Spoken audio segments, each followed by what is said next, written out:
when we have back pain, I don't know whether it's tradition or it's come to stay.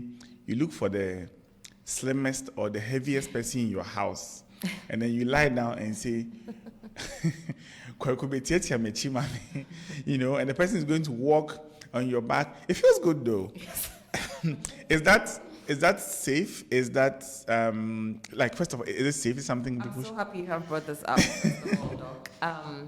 So no, it's not safe. It's not safe at all. Unfortunately, I've seen so many patients over the last 10 years I've been practicing in Ghana who have done that, and then they've gotten issues, and then they come to me. So yeah, I don't recommend it. And unfortunately, most of the time is our grandmas and the elderly ones that are being stepped on. You know? And these people have severe arthritis, they have spondylosis. Exactly. And so you have somebody go step on you, you have a nerve irritation, we have a problem. So no, it's a very bad habit. I don't recommend it at all. If you continuously have the urge for someone to step on you or sit on you or whatever, it means there's a problem. So then you need to have the problem checked. So no, it's a bad habit. I wouldn't recommend it. You know, some of these things that we do, you know, we learn by watching people, you know, because I admit I was like the lightest amongst my brothers. So my dad would say, oh. So you've been the stepper. Yeah, I've been the stepper, you know, and it feels good when you're stepping on someone. And, you know, like they hear the crepitus and they're like, oh, yes. It feels good. It feels good, but that's it's a no-no. It's a no-no. It's a no-no. So listeners, not your spine. The spine is very delicate, you know. We don't think it is, you know. It's strong, you know. It's layered with 5 different layers of muscles. So, and then you have the rib cage. And so the whole skeletal system was made in a way that it's very protective. I always tell people, look at the rugby players or the American football players, the stress they put their bodies through. But your skeletal frame is able to withhold all of that pressure. But at the same time, your nerves are thread-like. In reality, the nerves are literally like a bunch of threads. So it's a very sensitive area. And it doesn't take too much to get nerve irritation.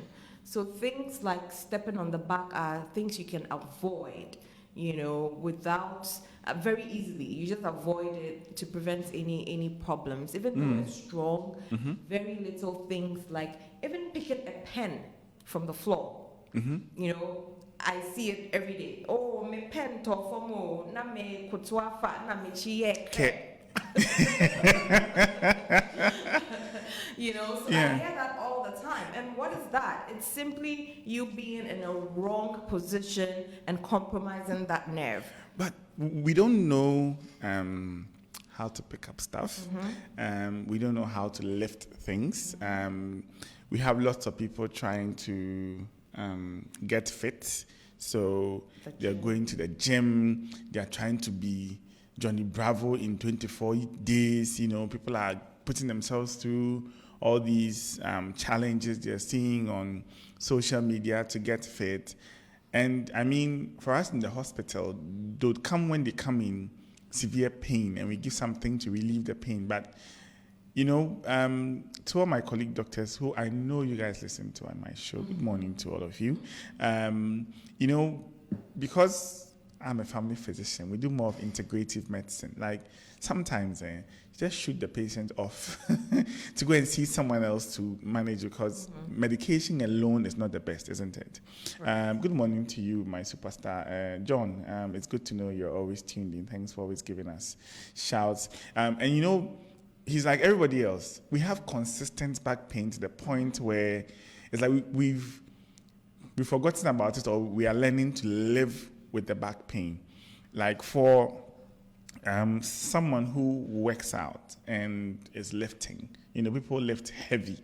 What kind of advice are you going to give them about all this nerve stuff you're talking about? So lifting or exercising in general, you know, is fine by itself. Okay. it's not a big deal. The problem is that we may not have trained our bodies to be able to lift heavy weights.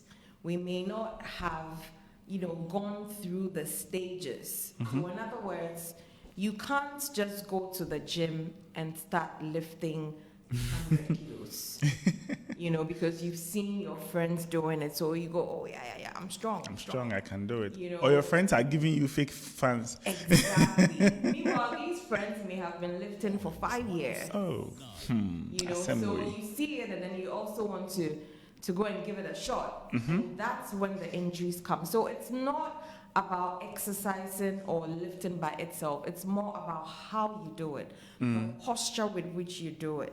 Have you trained your muscles to be able to lift that 100 kg weight? So people have to take it step by step, take it gradually, use the correct posture, use your thigh muscles. The femur is the strongest bone in the body. Yeah. So instead of bending at the waist, the femur is the thigh bone. Instead of bending at the waist, you squat, you use your thigh bones, and then you don't injure your lower back. But most of the time, people do these things wrongly. Yeah, so Frimpong is just projecting something on Facebook, and I think I'm the guy at the top, like you just want to lift the thing and just go. Yeah. You feel like squatting to lift is so much work, and it's so unusual. Nobody does it. So so this is wrong. Anyway, so if you're tuning and this is something that you want us to, you have a question for us, you can send it on WhatsApp on 0548-501-584 or go on Facebook and drop your comments there. Good morning to everybody who's watching on Facebook. Good morning to you, Gloria. Nice to know you're watching us on Facebook and you're at work.